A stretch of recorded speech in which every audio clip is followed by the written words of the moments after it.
इस वक्त मेरे सामने टाइम मैगज़ीन की भी एक रिपोर्ट मौजूद है जिसमें कहा जा रहा है Washington will roll out red carpet for Modi.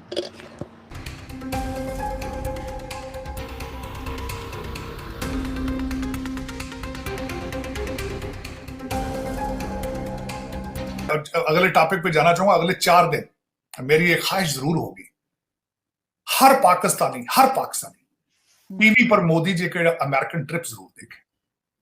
क्या एक कैंप में जा रहा है इंडिया? मैं सिर्फ देखें, हमारी अमेरिका से लड़ाई नहीं है, ये जहन में रखें। पाकिस्तान की अमेरिका से लड़ाई, जो सऊदी बिल्कुल चाहिए उनको। और खासकर मेरी ये रिक्वेस्ट होगी कि पाकिस्तानी एस्टेब्लिशमेंट, ब्यूरोक्रेसी वो जरूर देखे। नमस्कार दोस्तों, जय हिंद। दोस्तों, भारत के प्रधानमंत्री श्री नरेंद्र मोदी जी अमेरिका में इतिहास रचने के लिए रवाना हो चुके हैं। पाकिस्तानी मीडिया में भारत के प्रधानमंत्री मोदी जी के दौरे की काफ़ी चर्चा है। क्या है पाकिस्तानी मीडिया का रिएक्शन? वीडियो को स्टार्ट करते हैं, लेकिन उससे पहले यदि आपने हमारे चैनल को सब्सक्राइब नहीं किया तो सब्सक्राइब करें। वीडियो पसंद आए तो लाइक करें, कमेंट करें और शेयर करें। जय हिंद, वंदे मातरम। अब रेड कारपेट तो ऑब्वियसली होगा, लेकिन जो इस वक्त हमें एक ख़ास इज़्ज़त और रिस्पेक्ट मिलती हुई नज़र आ रही है इंडिया को, वो भी रेड कारपेट की तरह ही नज़र आ रही है। अभी से जो है उनको ये एक ऐसी प्रेफरेंस दी जा रही है। जैसे मैंने बताया कि इसमें ये लिखा है टाइम मैगजीन में, Washington will roll out the red carpet for Modi who will become just the third world leader after Macron and South Korea's Yoon Suk Yeol to be invited by President Joe Biden for a state visit and dinner, and the highest of diplomatic receptions typically reserved for only the closest of allies. That Biden has chosen to receive Modi in this way is the deep and close partnership between their two countries, and White House said in a statement. ये White House ने statement में कहा है जो मैं आपको बता रही हूँ, especially on matters of foreign policy. But it is perhaps also very special of the growing visibility and electoral phenomena of the Indian American community. जो इंडियन अमेरिकन कम्युनिटी है वहाँ पर, वो भी एक बहुत बड़ा फैक्टर हो सकती है इस बात का कि वहाँ पर इस तरीके से इस विजिट को देखा जा रहा है। इसकी वजह यह है कि इंडियन अमेरिकन कम्युनिटी तो अपनी जगह पर जो इंडियन डायस्पोरा है उसकी हम बात करते हैं, लेकिन क्योंकि इलेक्शन है और प्रेसिडेंट जो बाइडन ये समझते हैं कि इंडिया के पीएम मोदी की वहाँ पर पॉपुलैरिटी बहुत ज़्यादा है। इसमें कुछ आदाद शुमार भी मौजूद है, फैक्ट्स एंड फिगर्स। जैसे कि मेरा ख्याल है इसमें ये कहा गया कि जो पहले एक मरतबा जो मोदी को रिसीव किया गया उस वक्त 20,000 वहाँ के इंडियंस ने, वहाँ पे जो कम्युनिटी है वो उसमें शामिल हुए, बहुत ज़्यादा उन्होंने वार्मली वेलकम किया। फिर उसके बाद एक रैली निकली तो उसमें 50,000 शामिल थे। तो वहाँ पर इसको ऐसे देखा जाता है कि यहाँ अमेरिका में जो इंडियंस रहते हैं वो इस वक्त के जो वहाँ के प्राइम मिनिस्टर हैं उनको बहुत पसंद करते हैं और उनको बहुत वार्मली वेलकम करते हैं। और इसी तरह से देखा जा रहा है कि इलेक्शन में आगे जब वोटिंग होगी तो किस तरीके से प्रेसिडेंट बाइडन को इसका फ़ायदा मिल सकता है, ये भी एक बात अपनी जगह पर है। With A population of nearly 5 million, Indian Americans are the second largest immigrant group and fastest growing voting bloc in the US today. Their impact is evident at the ballot box, where Indian Americans voted in record numbers during the 2020 presidential election. It is also becoming increasingly apparent in the halls of power from Congress, where there are 5 Indian American lawmakers currently serving up from just one a decade ago to the White House, where Kamala Harris is there.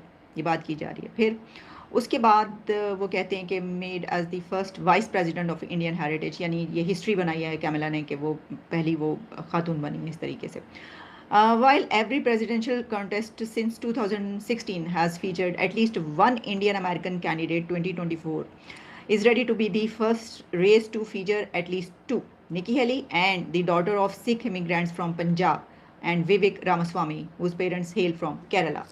यानी अभी तक जब आप देखते हैं ये Indian community जो वहाँ पर मौजूद है, तो उसमें एक तो ये कि अब तो वो बहुत हाई पोजीशंस पर पहुँच चुकी हैं। अब तो बस एक प्रेसिडेंट की रह गई, वाइस प्रेसिडेंट तो आ चुके हैं और हाँ बिल्कुल वाइस प्रेसिडेंट तक आ चुके हैं। अब प्रेसिडेंट हो सकता है, जिस तरह कहा जा रहा है कि आने वाले सालों में तो ऐसा भी हो सकता है नज़र आए।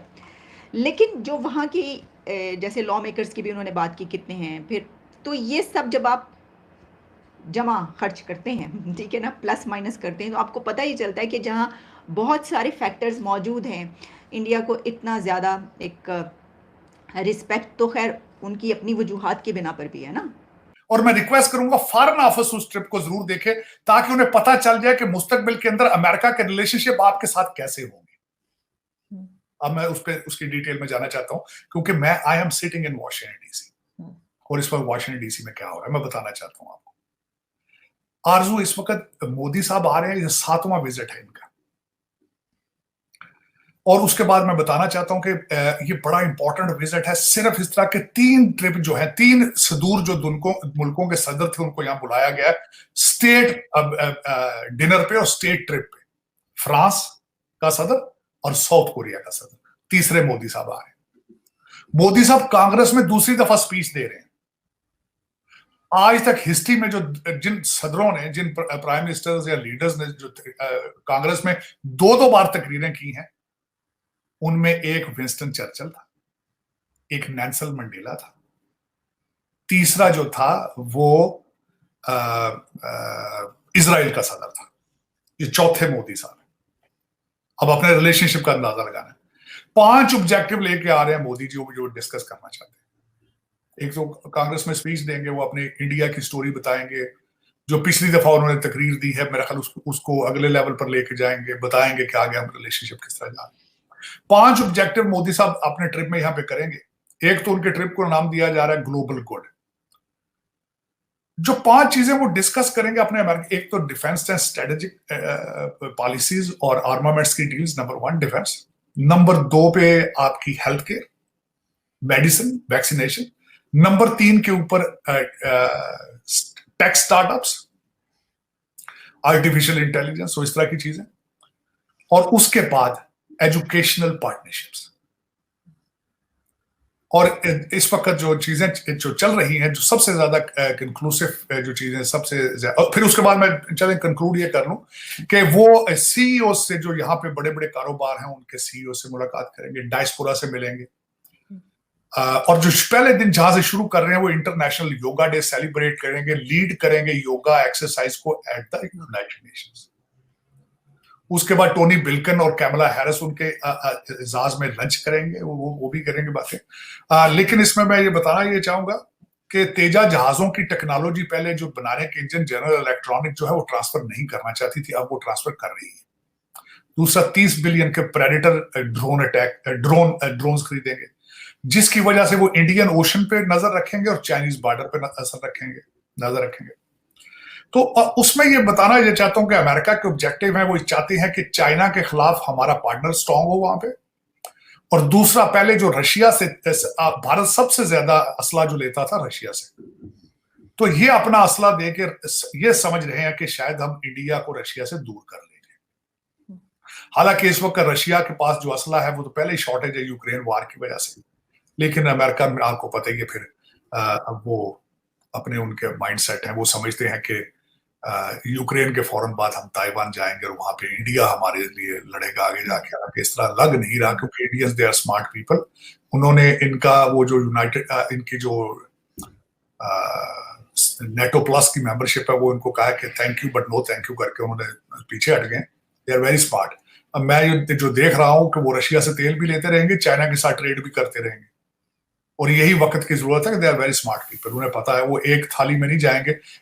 उनके रिलेशनशिप हमारी तरह थोड़ी है कि जहां से पैसे आए तो उनके पास चले गए। देखें ना, IMF वालों ने थोड़ी सी आंखें निकाली, शाम को आप चाइना के पास पे चढ़े गए। आप साथ ही आपने नारा लगा दिया वो जी जियो पोलिटिकल। यार जियो पोलिटिकल आज शुरू हुई, शुरू से geo political. Fall of Kabul के बाद आप इररेलेवेंट है आपने और दूसरा जो मैसेज बार बार देते हो कि जलसे करते हो अमेरिका के खिलाफ जहाज के, 55 जलसे आपने अमेरिका की नफरत में किए। फिर आपने वो कहा कि जी ये हमारे खिलाफ मरासला आ गया। उसके बाद आपने कहा जी हमने शैकल तोड़ दिए। आपकी हाईएस्ट इंटेलिजेंस एजेंसी का बंदा जाके वहां पे चाय पी रहा, कहता है मैं कैबिनेट बनवाने के लिए आया हूं यहाँ पे। हालांकि वो कैबिनेट इनकी मर्जी की बनी ही नहीं है बाद में। बिल्कुल। लेकिन ये कि देखें, लेकिन मैंने आपको जो बात बड़ी पते की कही है कि हर पाकिस्तानी को, खासकर एस्टेब्लिशमेंट को और फॉरेन ऑफिस को, ये अगले 4 दिन आंखें खोल कर देखें कि मोदी जी के साथ अमेरिका में क्या हो रहा है। तो दोस्तों, भारत के प्रधानमंत्री श्री नरेंद्र मोदी जी अब की बार अमेरिका में एक के बाद एक बड़े बड़े रिकॉर्ड तोड़ने वाले हैं। यही कारण है कि पाकिस्तानी मीडिया इस वक्त मोदी जी के दौरे को काफ़ी ज़्यादा क्लोज वॉच कर रहा है, क्योंकि पाकिस्तान और अमेरिका के रिश्तों में खटास आ चुकी है। अमेरिका पाकिस्तान को बिल्कुल ही नज़रअंदाज कर चुका है। यही कारण है कि पाकिस्तानी बार बार भारत पर आरोप लगाते हैं कि भारत पाकिस्तान को IMF से पैसे नहीं लेने दे रहा। साथ ही पाकिस्तान टोटली चाइना के ग्रुप में जा रहा है। ये कारण भी हो सकता है कि अमेरिका ने पाकिस्तान को पूरी तरीक़ा से नज़रअंदाज कर दिया हो, क्योंकि इसाक डार और पाकिस्तान का प्रधानमंत्री बार बार बोल रहा है कि IMF पाकिस्तान के साथ जियोपॉलिटिक्स खेल रहा है। तभी तो पाकिस्तान के लिए $1 अरब IMF किसी भी कीमत पर देने को तैयार नहीं है। पाकिस्तान पर डिफ़ॉल्ट होने का खतरा बरकरार है। उसके बावजूद भी पाकिस्तान को IMF पैसे नहीं दे रहा है, तो इसमें पाकिस्तानियों को भारत की भी साजिश दिखती है। आपकी क्या राय कमेंट में ज़रूर शेयर करें। यदि आप चैनल पर नए तो चैनल को सब्सक्राइब करें। वीडियो पसंद आए तो लाइक करें, कमेंट करें और शेयर करें। जय हिंद, वंदे मातरम।